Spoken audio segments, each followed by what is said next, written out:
this that I need to discuss and try and see if I can provide a reason for all this.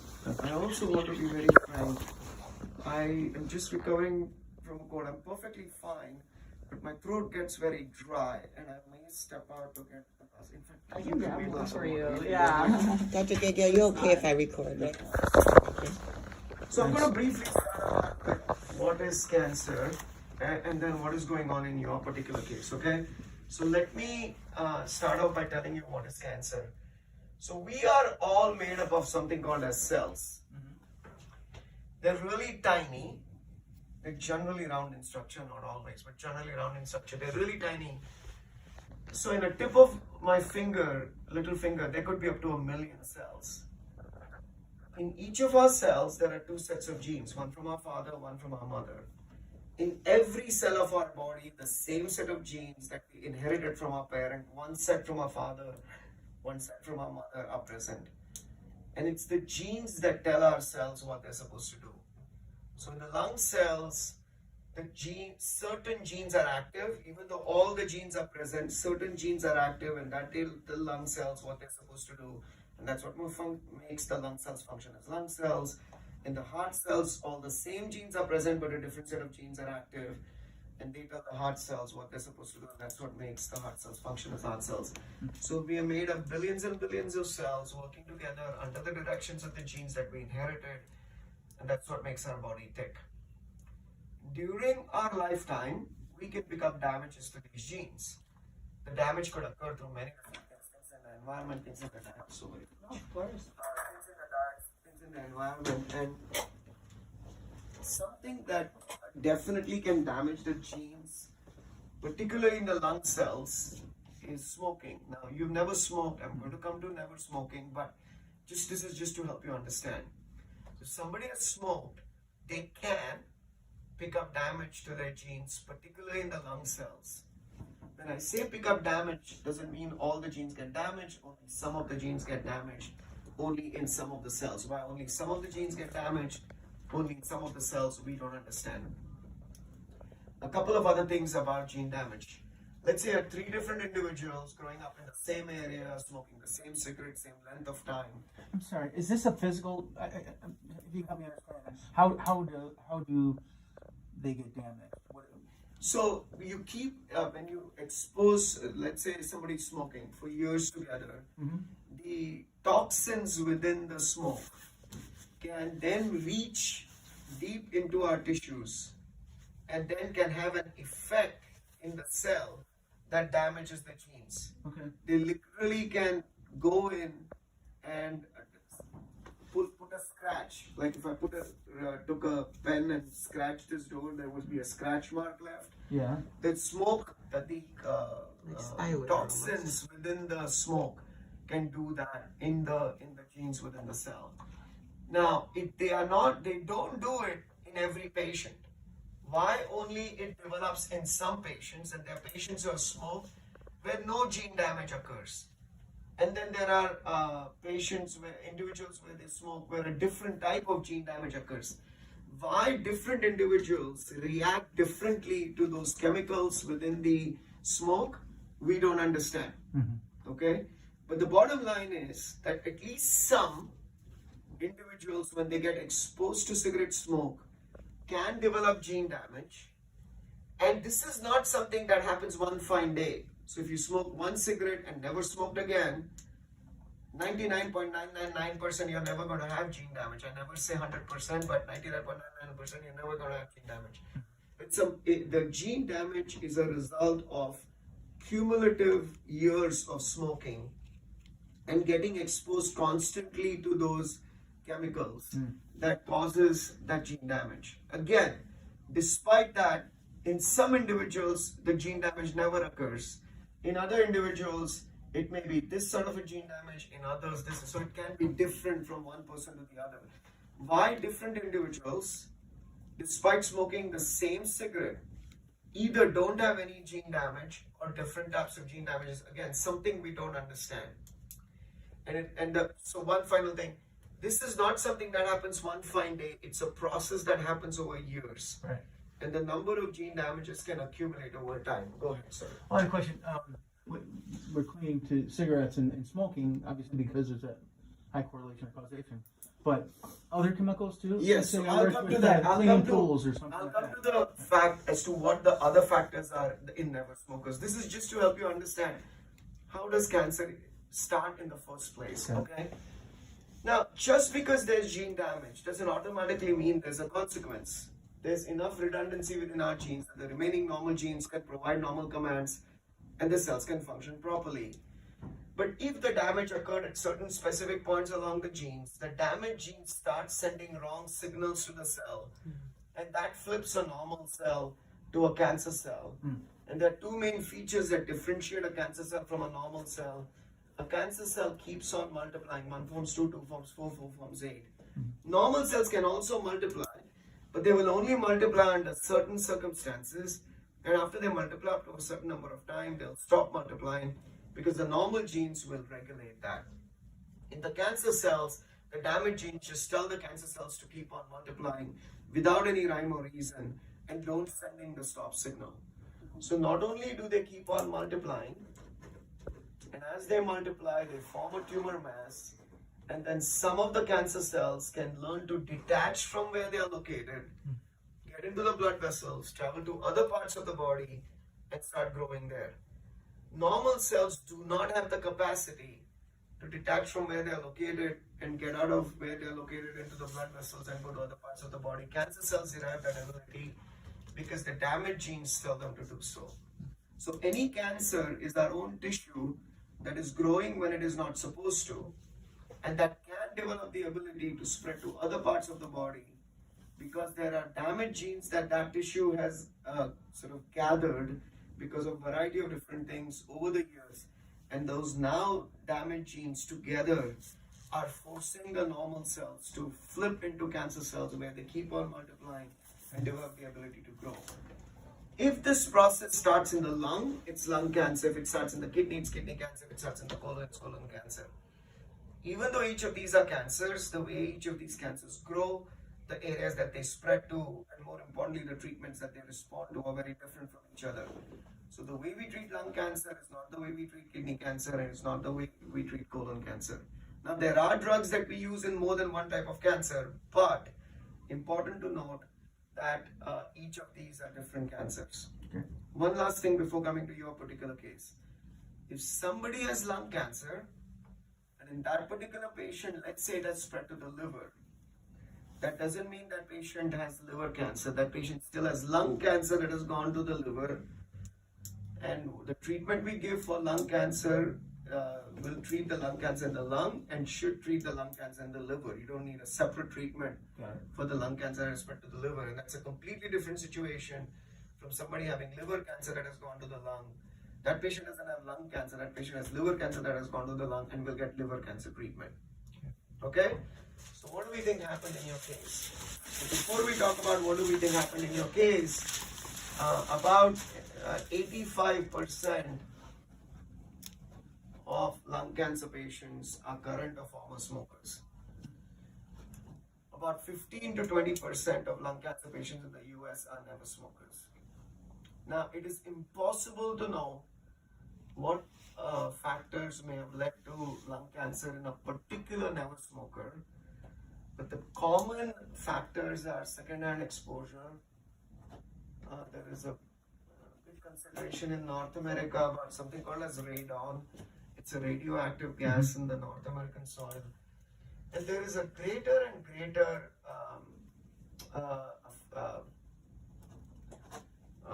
sort of attribution to environmental pollution. Now, we think of environmental pollution as industrial smog, or in the past the cars used to have such terrible exhaust.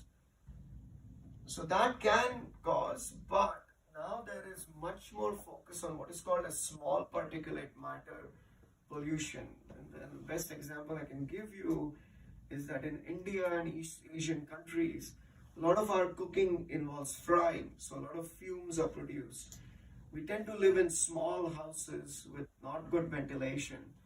Generally, women do the cooking, and so I can tell you that there is definite correlation with long-term cooking and risk of developing lung cancer. So environmental pollution can be a variety of different factors over the years.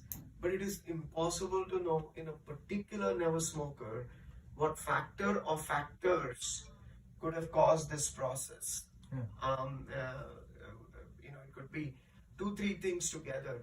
You also have to realize that when we say smoking can do this, among long-term smokers, I shouldn't say only, but 15 to 20% of long-term smokers develop lung cancer.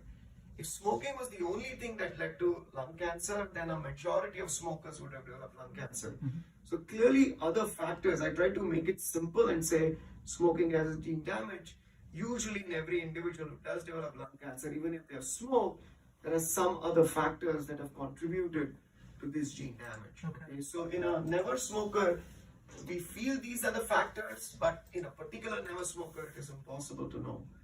But whatever it is, this process started in your lung. I'm not a great artist, this is just to help you understand. This is not how your chest looks, but just to help you understand. If you're looking at your chest from the front, right lung, left lung, heart in the middle. And so somewhere here, this process started. Yeah. Okay?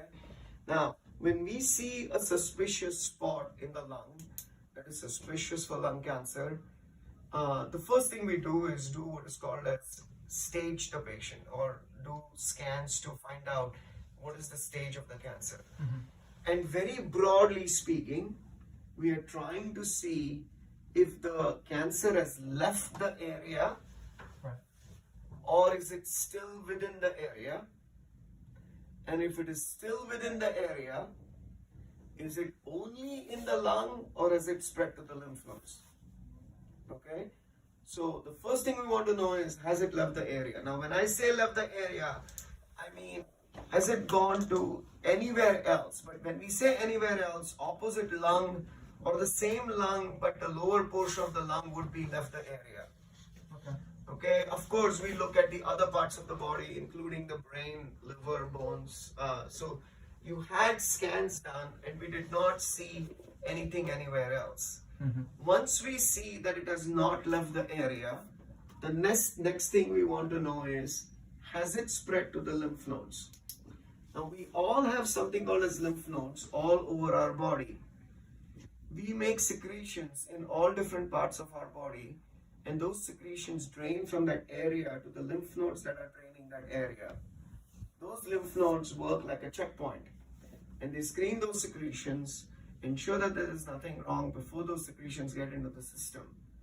So if there is any infection or anything like that, the lymph nodes will try to get rid of it before those secretions get into the system, and in that effort they can get enlarged.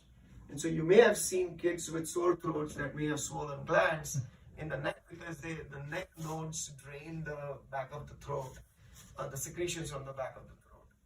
When it comes to the lungs, the lung secretions drain into the lymph nodes that all of us have in the middle of the chest. And so, because there are tracts existing from an area to the lymph nodes that drain that area, if cancer is going to spread, one of the first areas it tends to spread to are the lymph nodes that are draining that particular area, because there are already tracts existing that the cancer uses to go to the lymph nodes. So once we know that it has not left the area, the next thing we do is try and find out, has it gone to any of the lymph nodes? As I mentioned, the lymph nodes that we are concerned about are lymph nodes in the middle of the chest. Now, there are two broadly speaking, there are two groups of lymph nodes that lung cancer can spread to. One set of lymph nodes are a little more closer to the lung, and one set of lymph nodes, this all looks close to each other, but this is just to help you understand that one set of lymph nodes are more closer to the lung, and then there are a set of lymph nodes that are right in the middle of the chest. Okay? And there's a little bit of a different implication to which of the lymph nodes that it has gone to. If it has gone to lymph nodes in the middle of the chest, it's a marker of the fact that the cancer has gone somewhere else. Now you will say, how is that possible? They did all my scans and it didn't show anything. For us to see something on the scans, it has to be at least as big as the tip of my little finger. And I told you that in the tip of my little finger, there could be up to 1 million cells. Hmm.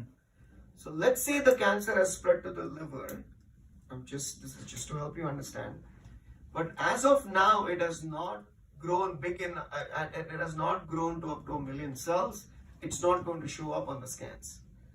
So the fact that it did not show up anywhere else is a good thing, but it doesn't guarantee that the cancer has not gone somewhere else. It just tells us that if it has gone somewhere else, it is not yet big enough to be seen. And so if it has gone to the lymph nodes, then even if this is something that can be removed, we would not remove this as the first step, because if it has gone to the lymph nodes, means it has gone somewhere else. And you want to start off with a treatment that deals with the entire cancer, not just with the cancer that we can see. Right. Do you follow what I'm saying? I do. And so, when I first saw your scans, I was a bit worried about your lymph nodes.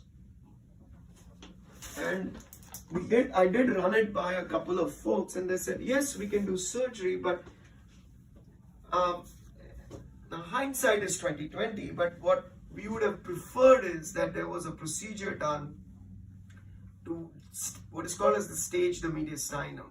Now, some surgeons do it as a two-step procedure where they first go and sample, they do a surgical procedure where they go and sample these lymph nodes. And if that is negative, then they do a week or 10 days later the surgery to remove the lung cancer. In some surgeons, dependent, this is where I'm not a surgeon and I can't tell you whether that would have been possible in your case, but they would take you to surgery, do the sampling of the lymph nodes, get an immediate pathology read on that sample, and if they say it is negative, only then proceed to remove the lung cancer. Now, I'm not the surgeon. I don't know Dr. Kim, but he's been doing surgery for a long time. But again, I've not seen the surgical notes. I just saw the pathology notes. But my suspicion is he went in, removed the left upper. By the way, we removed the left compartment. We just don't remove we don't do a pizza slice resection, but we remove the compartment because there's data to suggest that if you do a pizza slice, there is a slightly higher risk of recurrence. But anyway, he removed that and then he samples the lymph nodes, and some of those lymph nodes were positive. Now, what to some extent doesn't matter whether it's 2 or 4 or 1. The fact is, once it has gone to the lymph nodes, we know it has gone somewhere else. And whether it was 1 node, 2 nodes, or 11 nodes, the implication is the same, that we can be as certain as we can be that the cancer is somewhere else, but it is not yet big enough to be seen on the scans. Do you follow what I'm saying? I think so. Okay. I can explain it further if you feel like. Yeah. Okay. Now, one thing I will say, that we do look at the tumor size in making treatment decisions. And there's no question, with the size as small as your tumor was, the expectation was quite low that the cancer would have metastasized to the lymph nodes. Okay? There is no direct formula that if the tumor size is this much, that is the probability of lymph nodes being positive, and the tumor size is this much, that is the probability of. But generally, the tumor grows to a certain size before it spreads to the lymph nodes, before it goes to other parts of the body. So there's no question that may have influenced the surgeon's decision that your tumor was very, very small. Right. And the expectation based on the size was that the likelihood that your lymph nodes are involved is exceedingly small. Be that as it may, the fact is now we do have evidence that has spread to the lymph nodes, which again indicates that it is somewhere else. And so even though the surgeon has removed everything he could, that is good, but we've not completed the treatment of the cancer because there is cancer somewhere else. You follow me? Yeah. And so, what can we do to treat the cancer that is somewhere else? And until about a year and a half ago, the standard approach for the last 17 years was to do chemotherapy. Mm-hmm. And we would generally do 4 rounds of chemotherapy. I'll talk to you about what chemotherapy is, how it is given, and all that. But I'm going to reserve that right now, and I'll explain to you a little later why I'm reserving that. But generally, it is chemotherapy, and that chemotherapy we generally start about 6 to 8 weeks after surgery. We want the patient to heal up properly, and then start the chemotherapy after 6 to 8 weeks after the surgery, assuming no issues and you look phenomenal.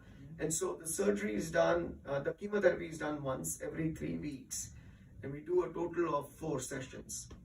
And until about a year and a half ago, that's all we did for patients. That's not all we, but that's what we did. When in a patient you had lung cancer that had spread to the lymph nodes in the middle of the chest. With the expectation that the chemotherapy would get rid of the cancer that has spread somewhere else. Now, we do other things now, but before I talk about that, I do want to give a proper indication of what is the likelihood of chemotherapy doing what it is supposed to do. So if I took somebody like you who had lung cancer and it has spread to the lymph nodes in the middle of the chest, the likelihood that if we did not do anything, that the cancer will recur is, I would say, as high as 75 to 80%. Okay? And then if now we had patients like you who had surgery and now we are going to give chemotherapy, we reduce the risk of recurrence by about 10 to 15%. So and look, these numbers are not easy, but I do feel it is important that you understand, what the likelihood of benefit is. What that means is that of every 100 patients, there are about 15 patients or so that chemotherapy is going to get rid of the cancer that has spread somewhere else, but it is not big enough to be seen. But then there are patients where the cancer has gone somewhere else, but despite giving chemotherapy, the chemotherapy is not able to get rid of it completely. And that doesn't mean chemotherapy doesn't help those patients. It may shrink the cancer and it may delay recurrence.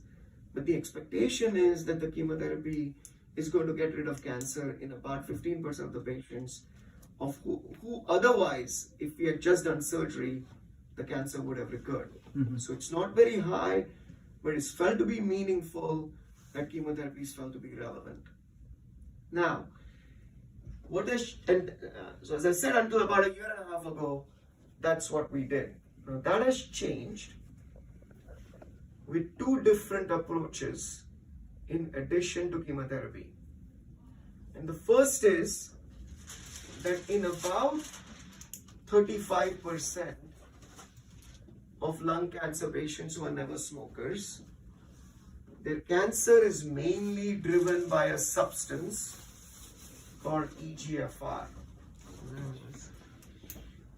Now I want to say that this may ring a bell. Mrs. Lanfear's cancer was driven by EGFR, and we had given her an EGFR drug.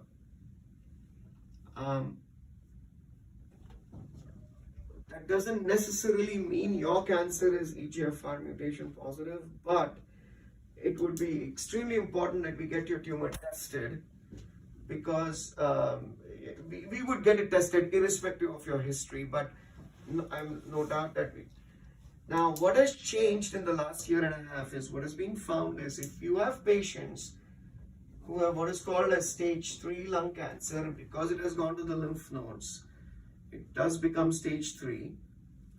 and they've had surgery and they've had chemotherapy, but now you find that their cancer has this EGFR mutation. What that simply means is the tissue that was removed, we would do testing to see what is the main substance that is driving the cancer. And if we find EGFR is the main substance that is driving the cancer, we give a pill called Tagrisso.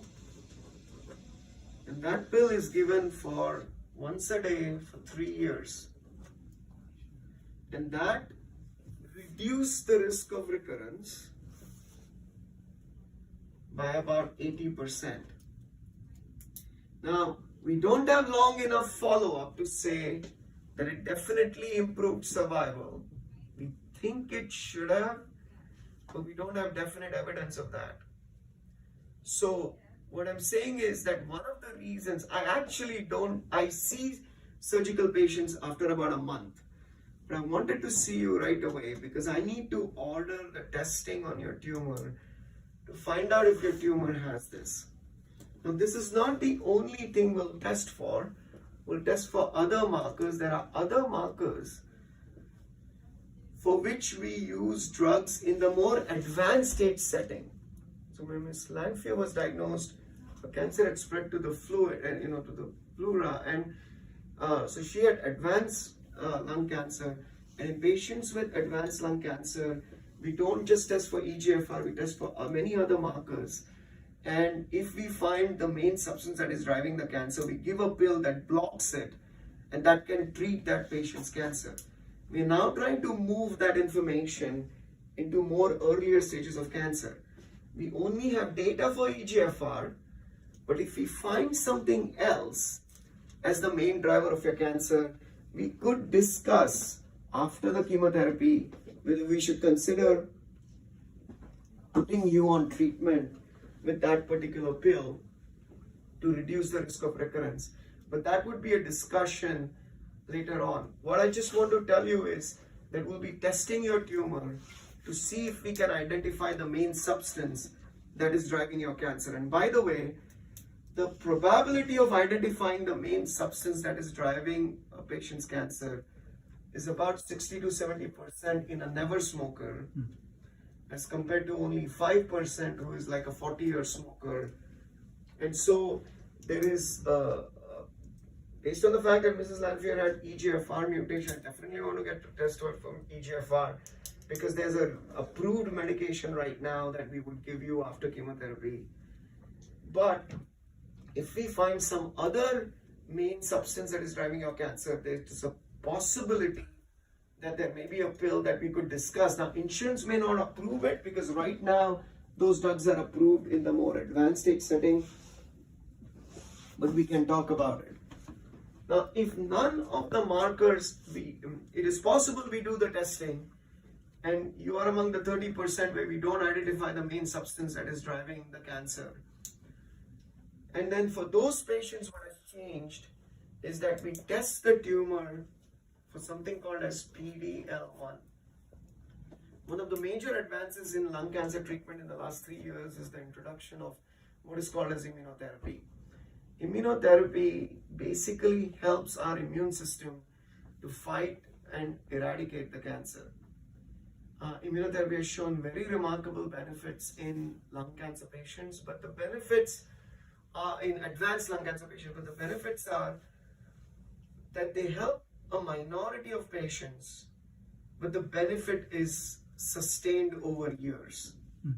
And it appears that the probability of benefit is impacted by the cancer's PD-L1 level. In that, if the PD-L1 level is high, the likelihood of immunotherapy working against lung cancer or activating the immune system to fight the lung cancer is far better. But if the cancer's PD-L1 level is low, then the probability is lower. Now, that doesn't mean immunotherapy won't work. It will work if the PD-L1 is high, but the probability is greater. If the PD-L1 level is low, doesn't mean the immunotherapy won't work. It's just that the probability is lower. So literally in the last 3 months, the FDA approved based on a recent trial that showed that in patients who had stage 3 lung cancer, got surgery, got chemotherapy, and their PD-L1 level was positive, it didn't have to be high or low, it just had to be positive, is that because there's some cancers that don't show any PD-L1. And if that is the case, then after chemotherapy, we would give you an immunotherapy drug called Tecentriq. Let's remember it as the T drug. Both are T drugs, but it's the immunotherapy. That is IV, and that is done once a month for a year.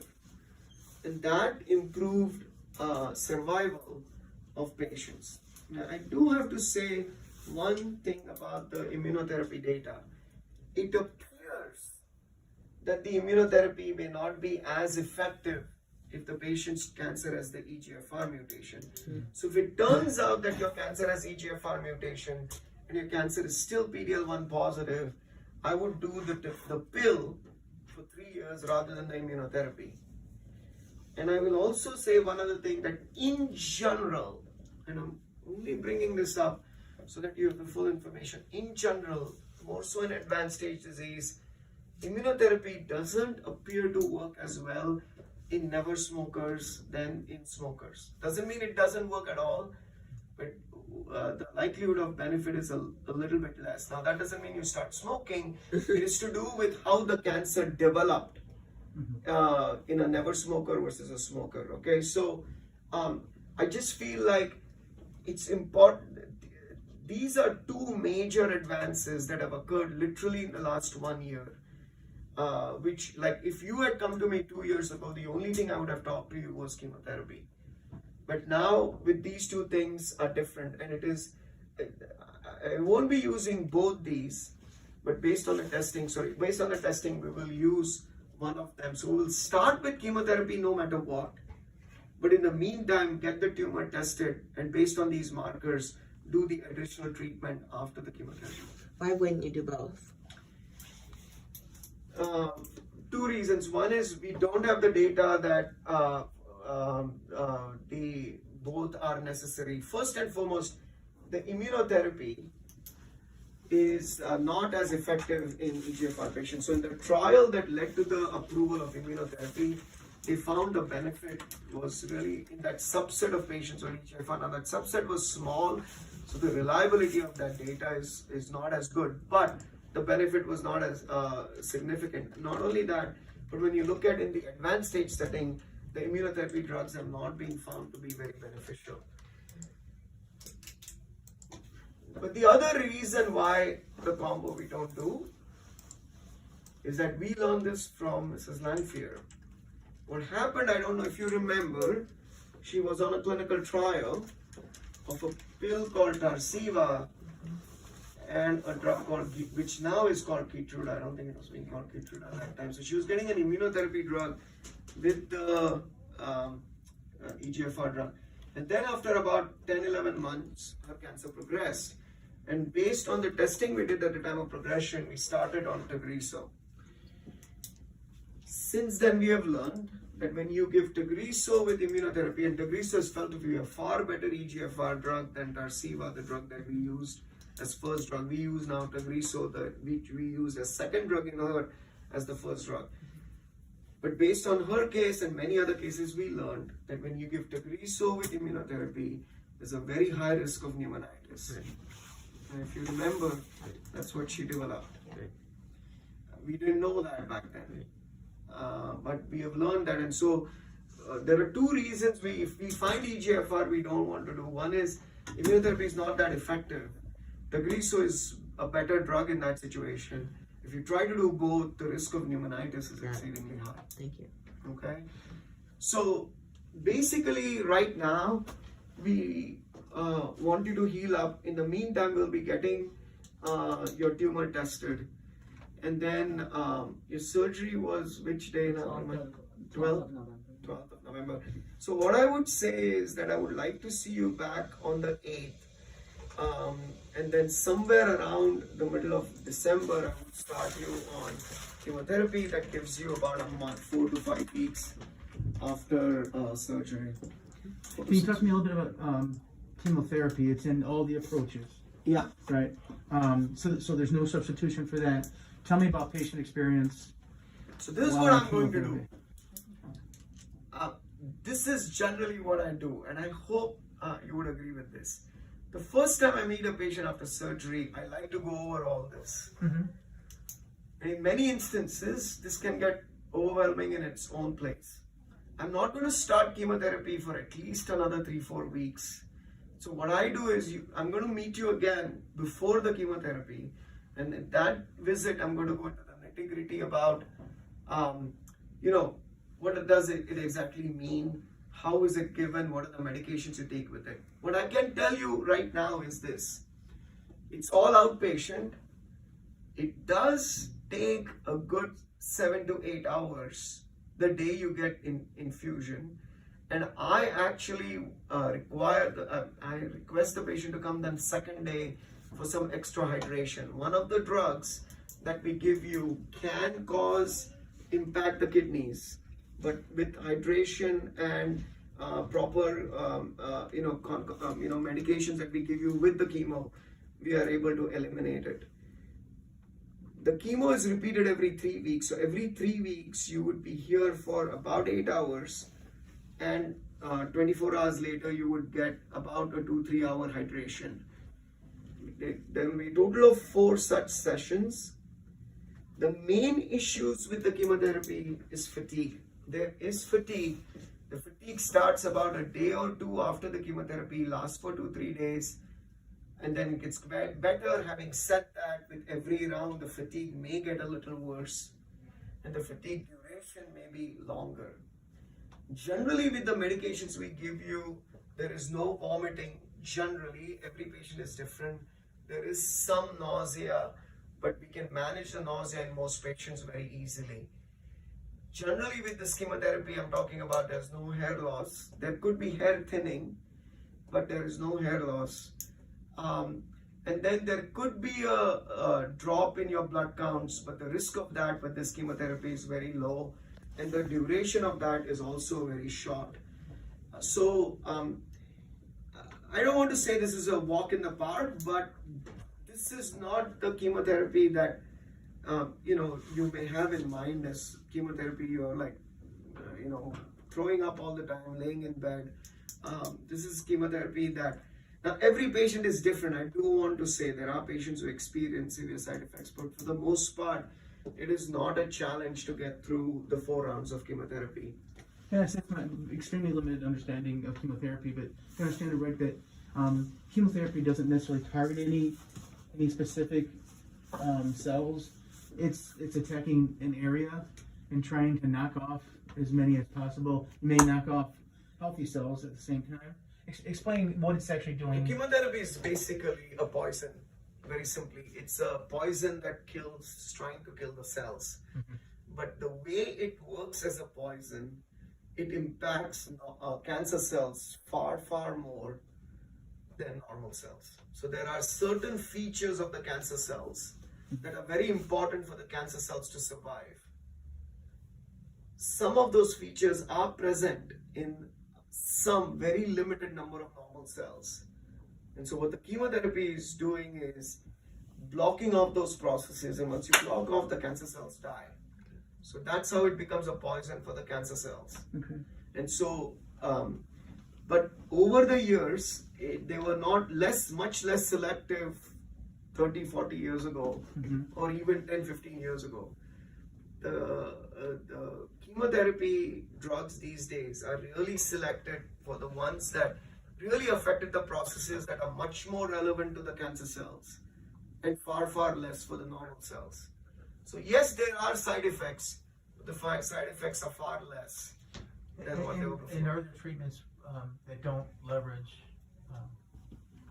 In this situation, based on the current data, we would not be able to get away from chemotherapy. You need to realize, and that's why I went over all this, that this cancer is, the surgeon has taken care of the cancer we could see. But this is the part that is always challenging for patients to grapple, is that there is cancer somewhere else. We can't see it, but based on the fact that it has gone to the lymph nodes, we know the cancer is somewhere else. And the first treatment in that situation, and so we need a treatment that goes everywhere. We don't know it's in the liver, it's in the bone, we just don't know. And so we're giving you something that goes everywhere. And we want to use every tool possible to attack the cancer, to get rid of it, because we don't want it to recur. Right. And so what the tool that has the most established data in this regard is chemotherapy. Okay. And then after chemotherapy, depending upon what the testing shows, we will do one of these two things. Okay. So I have other things going on. You read my chart. Is there any conflict? Is there any? I would difficulties delay the because of- meningioma surgery. You would or you would not? I would. You would delay it? Yeah. Okay. Okay. There's no thought that that's connected. I don't think so. I read something though. You're having vision issues, are you? Sorry, Yeah, I forgot to I'm ask you hearing that. issues. And hearing issues, yeah. Yeah, but I mean, we need to know that they are related. Yeah. If it is not, if the new, let me put it this way: the neurosurgeon doesn't think that waiting for 3-4 more months is going to make a difference, and there is no direct correlation between the meningioma and any of your symptoms. I rather now, if the neurosurgeon felt no, I have to do it now. Our time limit usually, I want to do it. I want to start the chemo as quickly as possible. Usually, we want to start within 90 days. So technically, you could have surgery, and we could start all this in January. Yeah. Why not? And that's fine. I just feel like, what is the priority here? Yeah. Okay, that's why I feel get that chemo out of the way. Well, And that's what I was anytime, asking. you guys. I'll also tell you one thing. Anytime you do a procedure, there's a possibility of a complication. Yeah. And whether will that impact the start of chemo? I don't know. It may 99% no, but so why my feeling is get the procedure that is definitely needed right away, and then do the meningioma surgery. But if the neurosurgeon, I would have to rely on the neurosurgeon judgment on this. The neurosurgeon says, no, waiting for even 2-3 months is going to be too long. My concern is that you have some symptoms that are definitely related, and I rather fine. I'll work with that.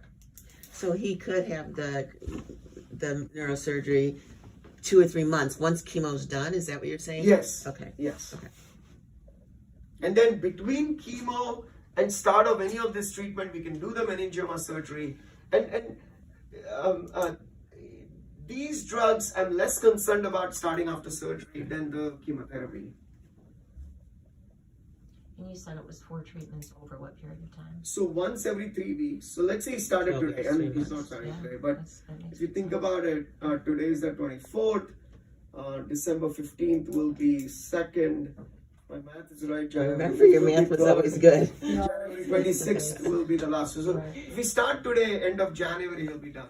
And from strictly from a prioritization standpoint, it makes this, Yeah, I this mean, is more urgent. Yeah, look, I'm not a surgeon, but anytime you do a procedure, there's a possibility of a complication.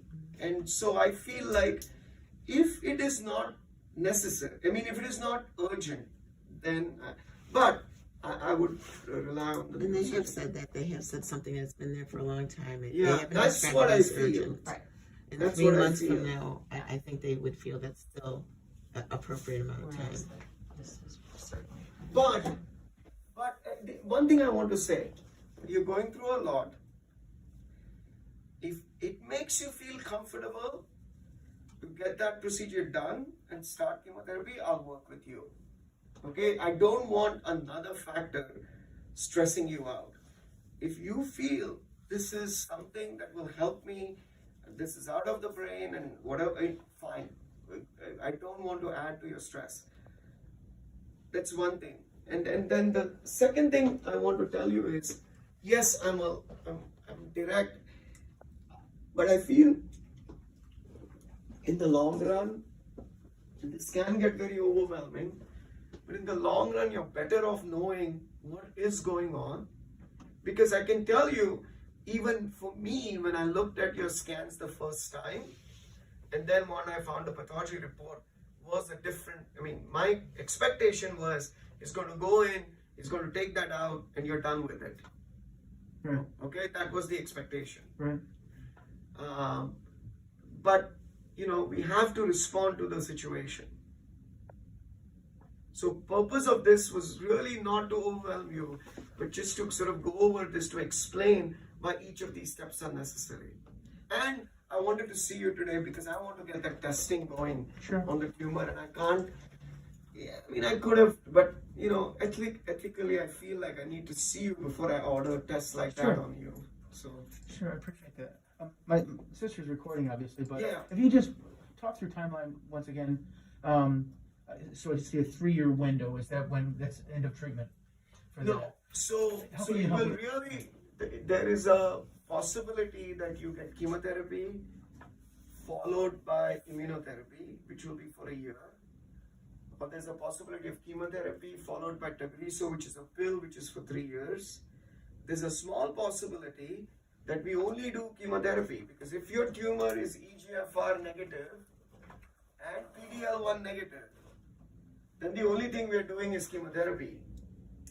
Now, based on your never smoker status and your sort of other features, I think the likelihood of this is very small. But yes, there is a possibility of doing chemo followed by immunotherapy, possibility of chemotherapy followed by the pill, and that will depend upon the testing. If we find EGFR, we give you the pill.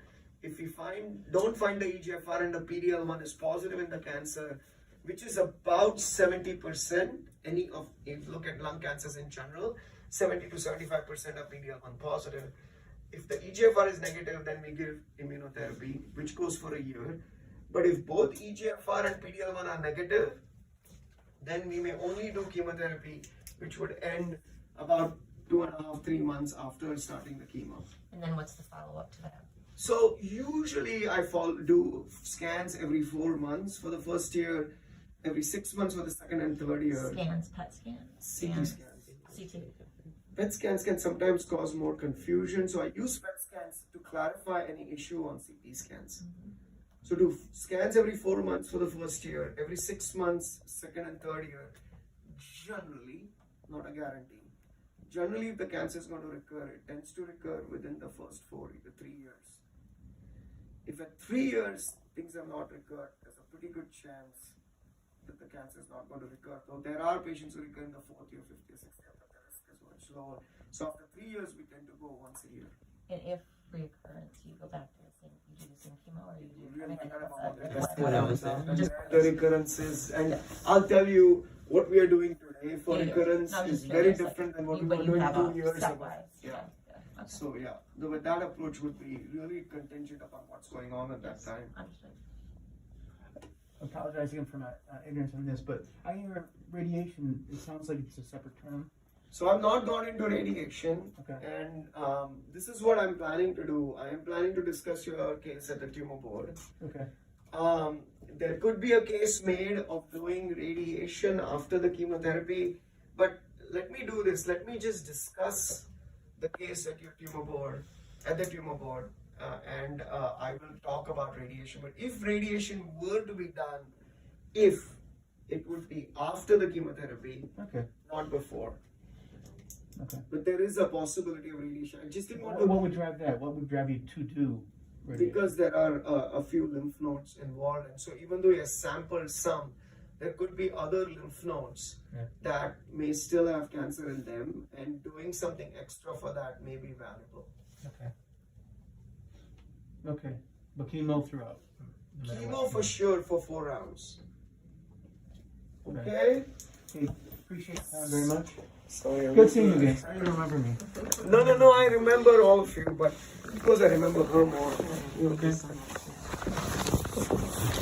Thank you very much.